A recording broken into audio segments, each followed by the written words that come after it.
Assalamualaikum warahmatullahi wabarakatuh. Sebelumnya, perkenalkan nama saya Renhat Vega Prawira dengan NPM 224111104. Saya berasal dari kelas manajemen 22B. Pada kesempatan kali ini, saya akan menjelaskan tentang pada kesempatan kali ini saya akan mempresentasikan tugas saya dalam mata kuliah manajemen pemasaran mengenai pengertian ekuitas merek. Ekuitas merek mengacu pada nilai tambahan yang diberikan kepada produk atau layanan karena memiliki merek yang dikenal. Hal ini mencakup persepsi konsumen, asosiasi, dan loyalitas kesadaran merek. Kita masuk ke materi. Di sini saya akan menjelaskan tentang komponen ekuitas merek. Seperti tiga gambar di atas, menjelaskan tentang asosiasi merek, kesadaran merek, dan loyalitas merek. Yang pertama, saya akan menjelaskan tentang asosiasi merek terlebih dahulu.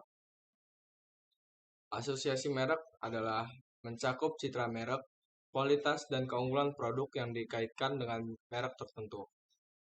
Asosiasi positif dapat meningkatkan ekuitas merek. Yang kedua yaitu kesadaran merek. Kesadaran merek adalah kesadaran yang mengacu pada sejauh mana konsumen mengenali merek tertentu dan produktivitas iklan merek. Tingkat yang tinggi dapat memperkuat ekuitas merek. Dan yang terakhir yaitu loyalitas merek. Loyalitas merek adalah ketika konsumen cenderung memilih merek tertentu secara konsisten. Ini mencerminkan tingkat loyalitas dapat mempengaruhi ekuitas merek secara positif. Kesimpulan ekuitas merek yaitu nilai tambahan, keunggulan bersaing, dan pengaruh terhadap harga. Nilai tambahan, ekuitas merek memberikan nilai tambahan kepada produk atau layanan, mempengaruhi perilaku konsumen dan keputusan pembelian. Keunggulan bersaing, yaitu mempertahankan dan meningkatkan ekuitas merek dapat memberikan keunggulan bersaing yang signifikan di pasar. Dan yang terakhir yaitu pengaruh terhadap harga. Pengaruh terhadap harga adalah ekuitas merek yang baik memungkinkan perusahaan untuk menetapkan harga yang lebih tinggi dibandingkan pesaing tanpa kehilangan pangsa pasar. Ekuitas merek. Di sini saya akan menjelaskan tentang pentingnya ekuitas merek. Apa sih pentingnya ekuitas merek? Untuk persepsi konsumen, efisiensi pemasaran, keputusan pembelian, dan nilai pasar. Persepsi konsumen yaitu ekuitas merek yang kuat menciptakan persepsi positif kepada konsumen.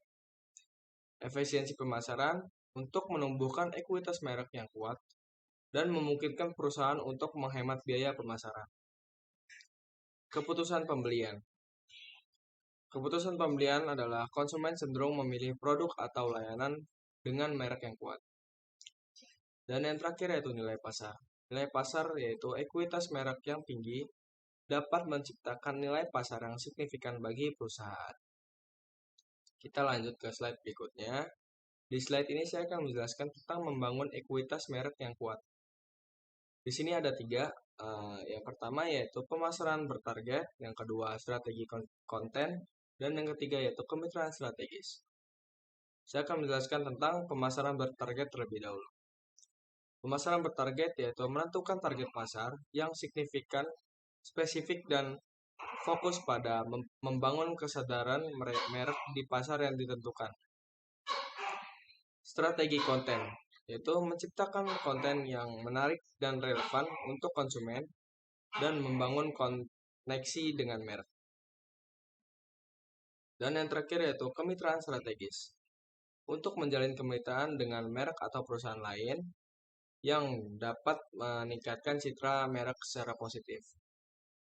Kita lanjut ke slide berikutnya. Di sini saya akan menjelaskan tentang cara meningkatkan ekuitas merek, yaitu inovasi berkala, feedback konsumen, dan branding konsisten. Inovasi berkala yaitu dengan cara melakukan inovasi produk dan layanan secara berkala untuk mempertahankan ketertarikan konsumen. Dengan feedback konsumen yaitu untuk mendengarkan dan merespon masukan konsumen dapat membantu perusahaan dalam meningkatkan ekuitas merek. Branding konsisten itu mempertahankan konsistensi merek dalam sebuah saluran dan komunikasi perusahaan untuk memperkuat citra merek. Kita lanjut ke slide berikutnya. Saya di sini akan menjelaskan tentang cara mempertahankan ekuitas merek, yaitu perbedaan persepsi, melakukan evaluasi, dan mengembangkan inisiatif. Dengan cara perbedaan persepsi, dapat memahami perbedaan persepsi konsumen tentang merek dan mengatur strategi pemeliharaan ekuitas yang sesuai. Melakukan evaluasi. Teknik ini untuk melakukan evaluasi berkala terhadap kinerja merek dan respon konsumen memperbaiki kelemahan dengan cepat. Mengimbangkan inisiatif. Fungsinya yaitu untuk meluncurkan inisiatif yang kontinu untuk mempertahankan posisi dan citra merek di mata konsumen, supaya konsumen dapat tertarik pada produk kita. Manfaat ekuitas merek bagi perusahaan. Apa sih manfaat ekuitas merek bagi perusahaan? Yaitu keunggulan bersaing, safety net, dan nilai pasar keuangan. Keunggulan bersaing yaitu memberikan keunggulan bersaing yang signifikan, membedakan produk atau layanan dari pesaing di pasar yang ramai.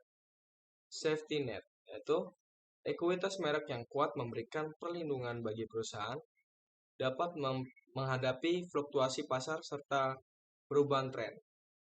Nilai pasar yaitu ekuitas merek yang tinggi membantu meningkatkan nilai pasar perusahaan melalui kredibilitas merek yang dipersepsikan oleh konsumen. Dan terakhir yaitu keuangannya. Memungkinkan perusahaan untuk menetapkan harga premium karena citra merek yang lebih baik dapat meningkatkan margin laba. Kita lanjut ke slide berikutnya. Tentang studi kasus ekuitas merek yang sesuai. Contoh di bawah ini ada 3 yang saya masukkan dalam materi ini.